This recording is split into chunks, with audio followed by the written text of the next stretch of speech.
Many people believe that right now your movement has lost momentum and has no clear strategy.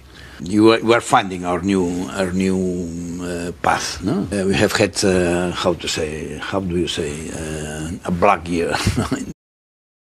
Your Catalan regional president, Quim Torra, he praised those who blocked the roads and the train tracks and tried to enter the Catalan parliament. He said, let me finish, he said, I urge them to keep up the pressure. But the truth is there are these committees for the defence of the Republic set up by young Catalan activists. For example, one of them was seen just a few weeks ago to put up an effigy of a policeman hung from a street lamp in Barcelona. Now, when you see those sorts of images with the words written, leave none of them alive, how do you feel about these activists who are on your side? They are very, very, very, very small.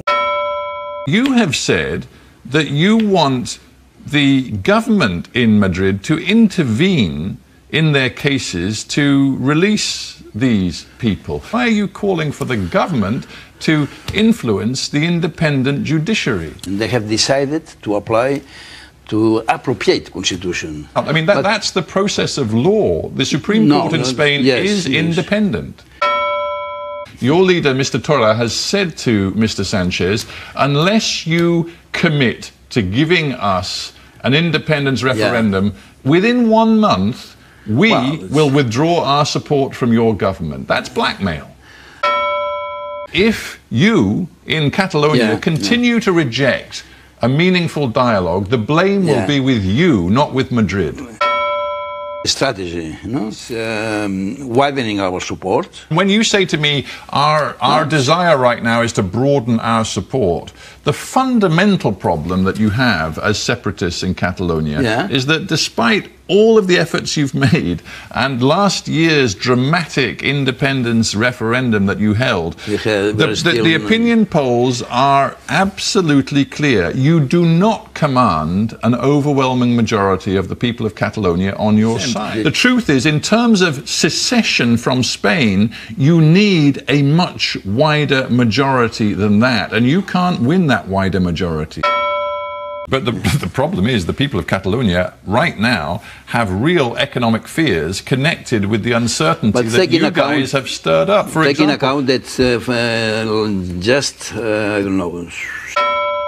Business in Catalonia does not want to continue with this separatist political project. For example, 3,000 companies shifted their official headquarters out of Catalonia as a result of the uncertainty stirred up by that referendum of yours. Look at some of the biggest banks like CaixaBank and Bank Sabadell. They've moved their headquarters, their official headquarters, away from Catalonia. Look at Gas Natural, another company. I mean, this and other evidence about foreign investment falling away suggests that there is a real danger to Catalonia's prosperity if you continue your campaign. Facts are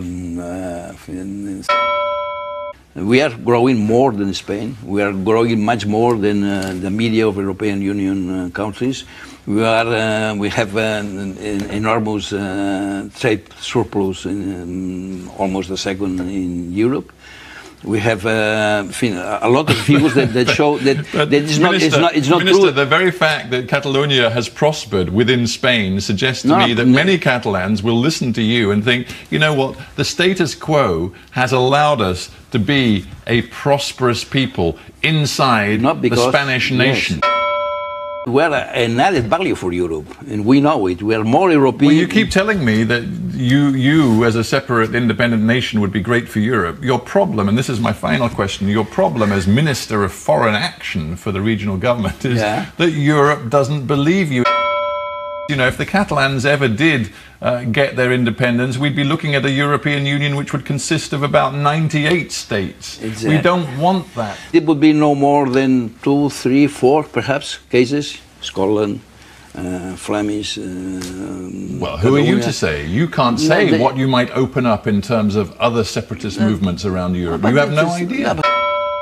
Frankly, I don't think your vision of a Europe considering a future of regions and fragmentation. It's a medium long-term vision, of course. It's a fantasy. Junqueras l'han castigat 15 dies sense sortir al pati.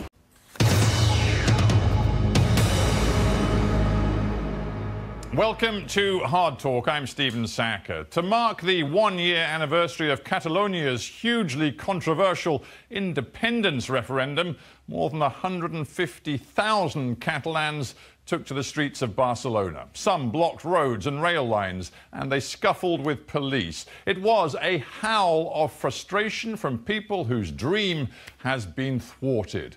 Well, my guest today is Ernest Maragall, self-styled Minister of Foreign Action in the Catalan regional government. Was the separatists' decision to go for broke a year ago a major strategic error?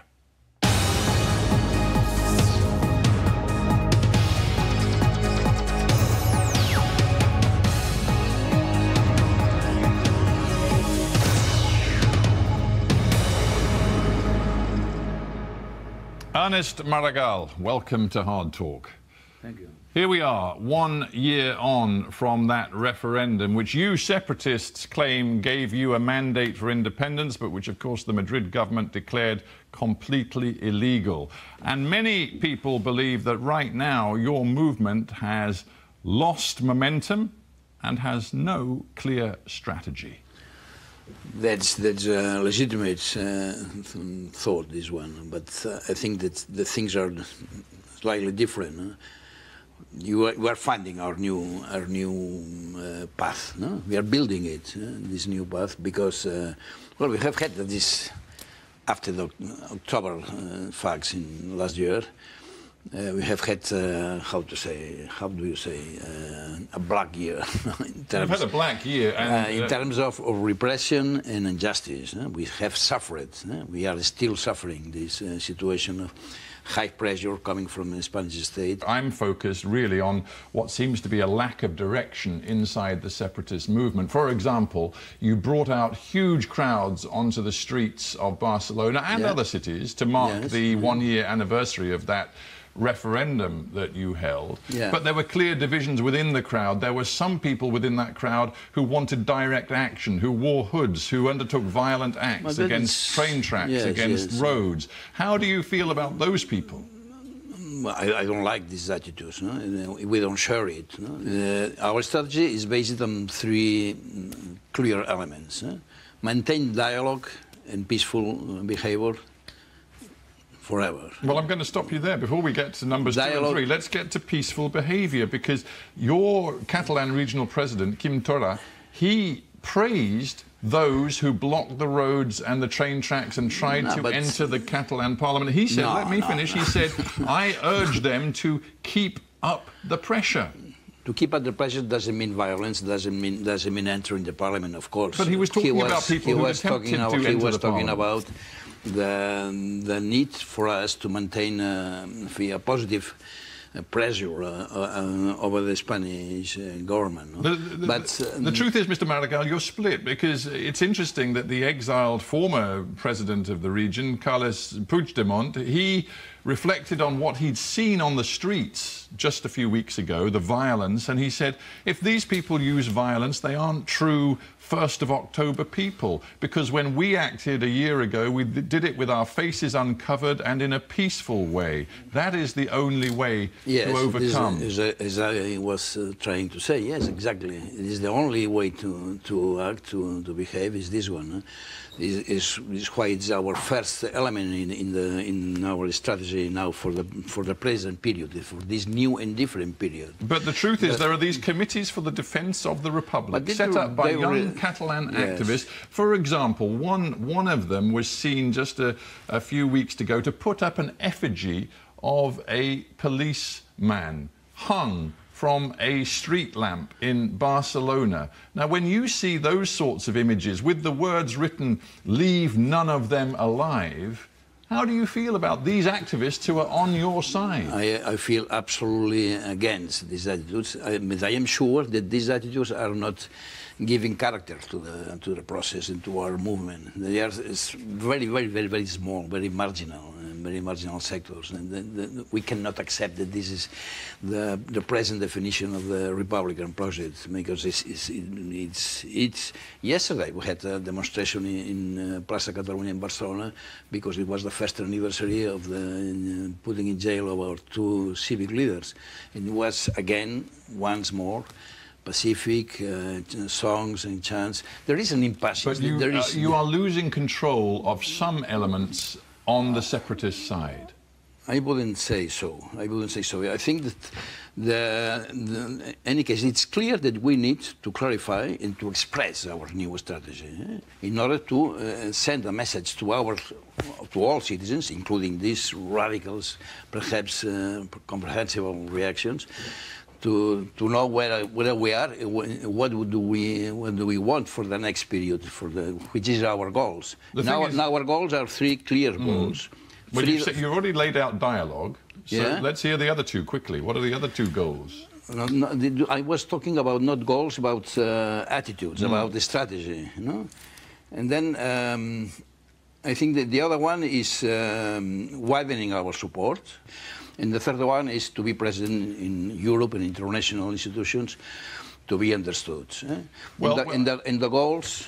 We'll get through all of them, yes. But there are some specific issues before we do that I want to put to you. One is about the prisoners. There are 9 high-profile political prisoners right now. They are 7 others in exile. Yes. Yeah, Mr. Puigdemont's in exile, but these 9, including figures like Mr. Junqueras, who was his deputy, there they sit in prison. And they are accused of very serious crimes by the Spanish government, sedition, rebellion, etc.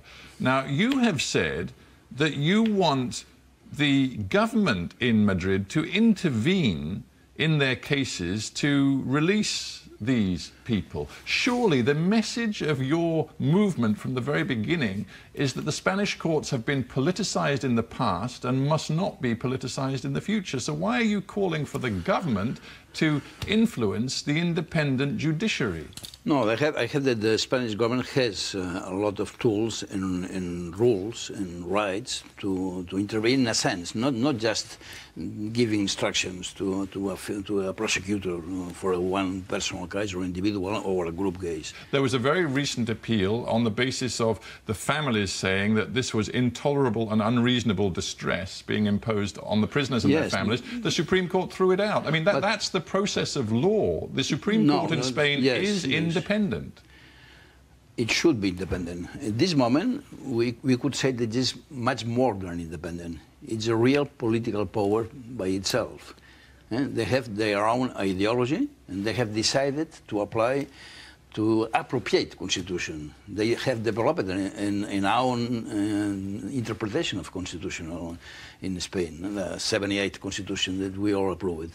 And they have put the concept of sacred territorial unity above the rule of law, above above the democratic will of a people, of Catalan society. It's not. They have no right to this. Well, if you take that position, you question the independence of the courts in the Spanish system. But not in the sense that they are obeying the Spanish government. They are acting on its own purpose and its own design. Well, if that's your view, I'd ask you this: if you can't control the hotheads now, how are you going to control them when 9 of your political leadership are actually on trial? I think you were right before. We need, and it's what we are trying to build, we need to express our common, united strategy at this moment, before the judgment arrives. It will be very different if we are able to build this strategy, to express it, to explain it to citizenship. And then arrive at this moment, this difficult moment, we will have a clear possibility of managing the situation, of acting as real responsibles for the social and political and institutional reaction. It will be necessary to have a reaction. Well, we'll see if it's very important. If that happens. Let me ask you something else, which is deeply political.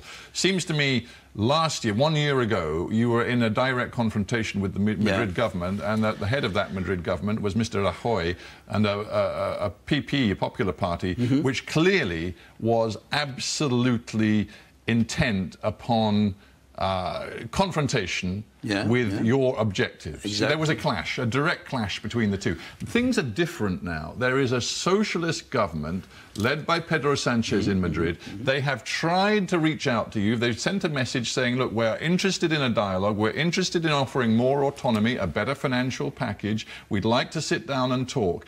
You, yourself, are a socialist, just as Mr. Pedro Sanchez is a socialist. You're in a very different political context now, so why don't you take advantage of that and actually talk? Two things to take into account. Sanchez is governing thanks to our votes. You put them in power in a way. Yes. The nationalist votes in the Spanish Parliament put them in power. But does that give you the right to hang on? Does that give you the right to blackmail Mr. Sanchez? Because you have said to him, your leader, Mr. Torra, has said to Mr. Sanchez, unless you commit to giving us an independence referendum within 1 month, we will withdraw our support from your government. That's blackmail. I think it's the expression of urgency. You have to understand that we are living with our prisoners in jail, with our leaders in exile also, and with natural anger coming from our society. They are urging us to take decisions, to go on, to proclaim republic already without waiting for anything. We are expressing and claim for urgency, for answer, for real answer, because Spanish socialist government has not given us any answer. But my point is this, and I interviewed... There is no real dialogue offer still. Well, by the moment. Not the way it was put to me by the Spanish Foreign Minister, Josep Borrell, just a few weeks ago. I interviewed him. He said, first of all, we are committed to dialogue, but he also said, we have changed the narrative. The Spanish people, including the people of Catalonia, now see there is a government in place that is not unreasonable, that is trying to find a new path, and if you, in Catalonia, continue to reject a meaningful dialogue, the blame will be with you, not with Madrid. It's what they are trying to establish is a common topic accepted all over Europe. That's for the Minister Borrell. But the things are very different. Let me go back to our goals. Our goals are freedom for our prisoners, democracy in the sense of reaching an agreement about how to express our right to decide our future, and respect our institutions at the present moment. The possibility of really doing an executive and useful government action. Then these three goals, freedom, democracy, govern, are not still on the table coming from any message from that comes from the Spanish socialist. Well, if you believe because they are talking about a new, but for us, hearing a socialist responsible talking about a new statute, autonomy statute, is just coming back 10 years ago. It's not adding nothing new. It's not really answering our claim. Are you prepared to bring down this government? I think it's not our purpose to bring down this government. But are you prepared to do it? And to prepared, we have to be always, in politics, one has to be always prepared to take decisions. Because you know that if you do that... Yes, but because if I assure you now that we will never do it, then I am just renouncing to any possibility of having a real negotiation and budget. You know, hang on, let me ask this question. You know, if you bring down the socialist government, according to the opinion polls, there is a very high chance, if there's a snap election, that the next government in Spain will be absolutely opposed to any sort of meaningful dialogue. That's the reason why we are not interested in bringing down this government. We are not. It's not our will. It's not our our last word on it. We will do all the possible to reach an agreement with the Spanish. The thing is, you've boxed yourselves. Into a corner. That's the truth. And when you say to me, our desire right now is to broaden our support, the fundamental problem that you have as separatists in Catalonia is that despite all of the efforts you've made and last year's dramatic independence referendum that you held, the opinion polls are absolutely clear. You do not command an overwhelming majority of the people of Catalonia on your side. Look at the December election result, which was very close. Look at the opinion polls today, which show that 46% of Catalans favour independence, almost 45% oppose it. This is a region completely divided. You don't have the momentum which would take your movement toward independence. Because, well, in any case, we have won the last 4 opportunities to express our will in terms of votes. In 2014 with a popular consultation. But my point is not that you can't. My point is that it's not that you can't win elections, but it's the words. These are the words of an historian, yes, Elizabeth Vives-Kenya. She says some of us believe that despite the fact a victory in a referendum might be valid and legitimate with a win of simply 51%, the truth is, in terms of secession from Spain, you need a much wider majority than that, and you can't win that wider majority. Why we can't? That's our goal. I said it before. It's part of our goals. Is exactly this one. We are conscious of these circumstances. We know that until we reach to overcome the 50% at least of the Catalan society in favor of our project, we will have no right to claim for international support, etc. It's our duty, it's our task. That's why we need time. It's why we need stability. It's why we need executive government, stable, sure, credible. But I see what you're saying. You need time. You need to show in the Catalan region that you have a stable government that is good for the people. Another of your problems. We have to gain this support. Yes, you do. But the problem is the people of Catalonia right now have real economic fears connected with the uncertainty that you guys have stirred up. For taking example, account that just I don't know 6-7 years ago, this kind of proposal, independence republic for a new Catalan state, would have received no more than 20%.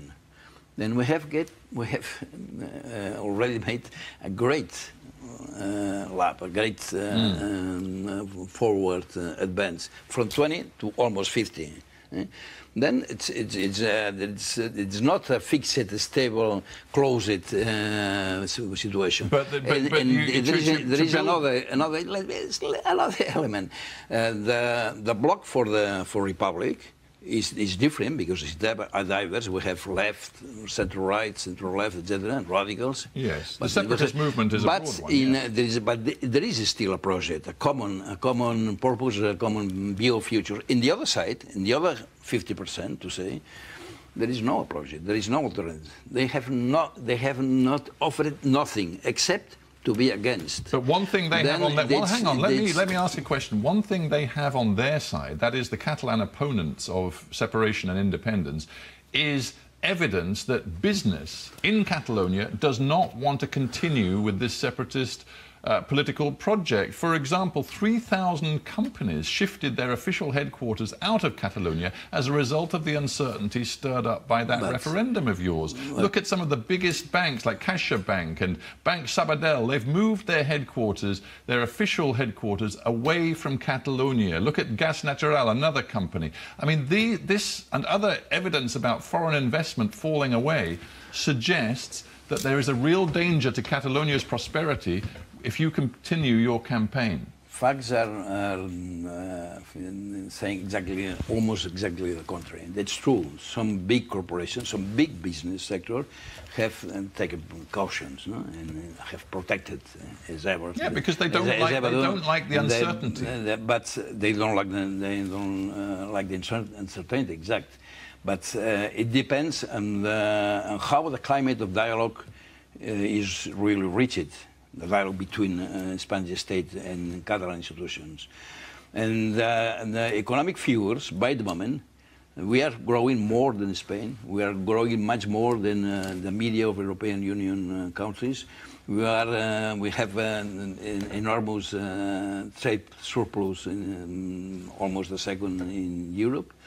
We have a lot of figures that show that it's not Minister, true. The very fact that Catalonia has prospered within Spain suggests to me that many Catalans will listen to you and think, you know what, the status quo has allowed us to be a prosperous people inside the Spanish nation. Yes, I understand you, but the question is that we are not here because of an economic grievance or a sense of being not prosperous. This is not a revolution of necessity. There is no revolution of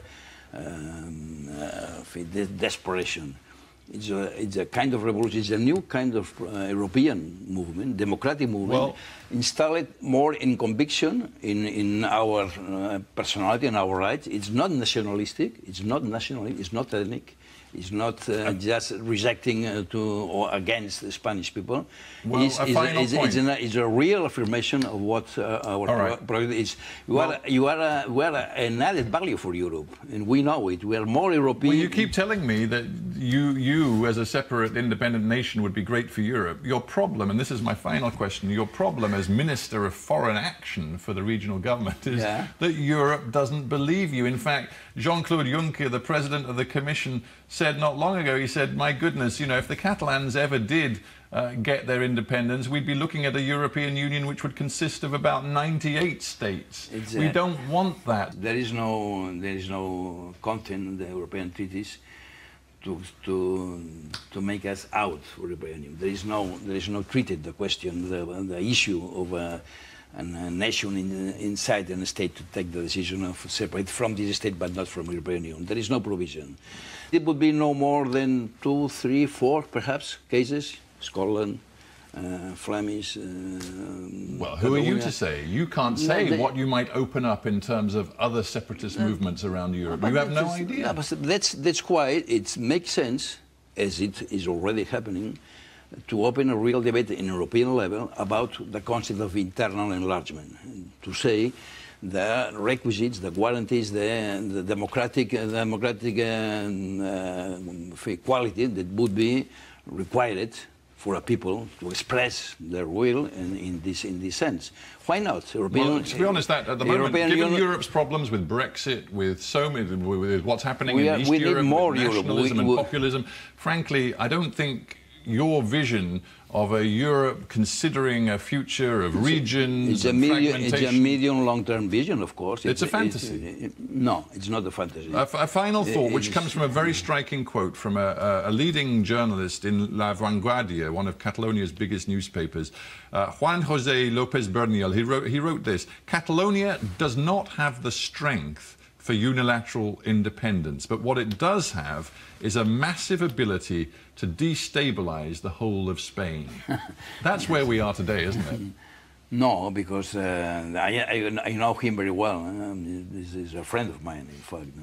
And I think that his diagnosis is a part of the truth, because we have had this ability to destabilize. We have had make appear an extreme right movements, for instance, but we have also all the knowledge, the will to accept a real debate with the Spanish state about the real conditions of our relations. We are putting on the table our independence, but we are open to discuss about a real alternative, a real offering from this Spanish socialist government that has not been formal, it has not been expressed still. But why not? Instead of choosing yes or not about independence, why not to choose A or B about independence or a kind of devolution max, to say, why not? This is the real dialogue that we could have really opened it already, and the Spanish socialist government is not able to, by the moment, to open. Well, in terms of dialogue, we have to stop our dialogue right now. It's a pity, but... Ernest Maragall, I thank you very much. Thank you very much. Thank you very much.